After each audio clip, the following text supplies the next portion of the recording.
Urdu expose کے معزز ناظرین گرامی السلام علیکم۔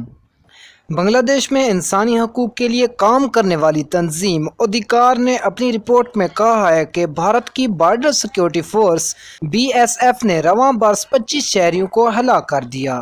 الجزیرہ کی رپورٹ کے مطابق ادھیکار نے رواں ہفتے کے آغاز میں اپنی رپورٹ جاری کی تھی، جس میں کہا گیا ہے کہ BSF نے بنگلہ دیش کے شہریوں کو اغوا بھی کیا۔ رپورٹ میں کہا گیا ہے کہ BSF نے بنگلہ دیش کے 17 افراد کو زخمی کر دیا اور دیگر 3 افراد کو اغوا کر لیا۔ انسانی حقوق کی تنظیم کا کہنا تھا کہ جنوری 2020 سے جون 2020 کے دوران پڑوسی ملک کی بارڈر فورس نے بنگلہ دیش کے مجموعی طور پر 45 شہریوں کو نشانہ بنایا۔ بنگلہ دیش کے ایک نوجوان کے قتل کا حوالہ دیتے ہوئے کہا گیا ہے کہ اس دوران BSF کا ایک جوان بنگلہ دیش میں داخل ہوا اور کھیتوں میں کام میں مصروف میٹرک کے طالب علم کو گولی مار کر ہلاک کر دیا۔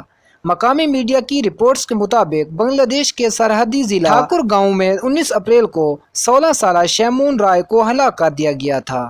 بنگلہ دیش کے border guard director operations lieutenant colonel Faiz ur-Rahman نے سرحد پر ہلاکتوں کو انتہائی افسوسناک اور ناقابل قبول قرار دیتے ہوئے کہا کہ عملی اور ہیڈ کوارٹرز کی سطح پر ہمارے اعلیٰ افسران نے ان ہلاکتوں کے خلاف کئی احتجاجی خطوط بھی بھیجے ہیں۔ ان کا کہنا تھا کہ بدقسمتی سے سرحد پر ہلاکتیں ہو رہی ہیں اور ہم یقین بھی نہیں دلا سکتے کہ مستقبل میں دوبارہ ایسا نہیں ہوگا۔ رپورٹس کے مطابق 4096 کلومیٹر طویل سرحد میں مویشیوں کی اسمگلنگ اور بنگلہ دیش سے بھارت میں شہریوں کے غیر قانونی داخلے کو روکنے کے لیے بھارتی فورسز کو موقع پر فائرنگ کرنے کا حکم ہے۔